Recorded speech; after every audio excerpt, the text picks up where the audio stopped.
My name is Broderick Flanigan. I grew up here in Athens, Georgia, and I'm an artist here.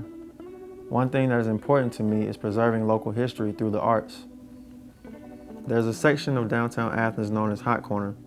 In the early 20th century, it was the heart of Black commerce and culture, with the Morton Theater providing the stage, both figuratively and literally, for the Black community to thrive and prosper. To honor the legacy of Hot Corner, the Athens-Clarke County Unified Government, through the Athens Cultural Affairs Commission, commissioned a mural to honor the area. Miami artist Elio Mercado was selected through an open call for artists to lead this project.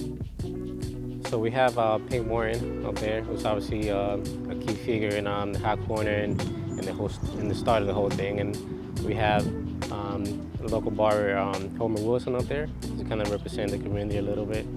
And yeah, kind of touching a little bit on the background of the music background of the Hot Corner. So you see some of the musicians up there just represent that aspect of it as well. The days were long and hot, but that did not stop members of the community from walking up to ask questions about the process. Elio designed what was to be painted, and I assisted in scaling and the blocking process. Painting something this large presents its own set of challenges. When I'm up there, it's kind of and I'm mixing the paint like during the process, and when we're so close to the wall, you have a general idea of what you're painting and the colors that are going in, but you kind of have to back up a lot of times to come down to see what you're doing, because when you're up there, all you see is color, and it's really, really close and all the details. So yeah, it's kind of, you have a general idea of what you're doing up there, but you have to back up to kind of get the perspective of it.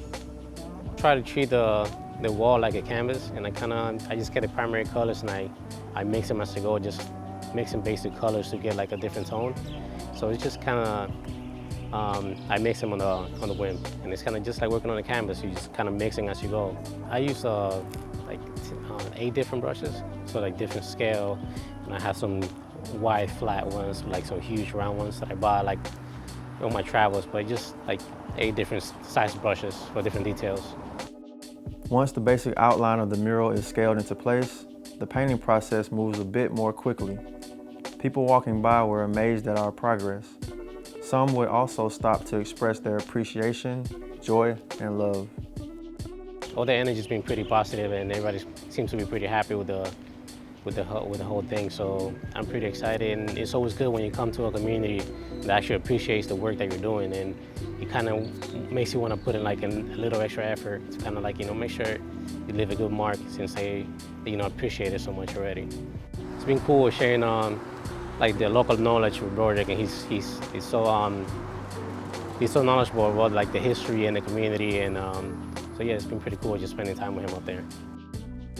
The spirit of Hot Corner is still very much alive, although the buildings and faces may change. We have a responsibility to make sure these stories are preserved and passed on to future generations. This mural will stand for years as a testament to the commitment of our community to preserve this important part of life here in Athens. I think it's important to have murals like these in the community, because it kind of brings the community together and gives us a sense of a sense of pride and a sense of it gives it a lot of value, and brings the community together to have kind of stuff in this scale to kind of represent them as well. And it also helps the art and the culture of the area as well. Kind of take a blank wall and put on a mural like that, it kind of gives it a new life, and yeah, just kind of beautify the community a little bit.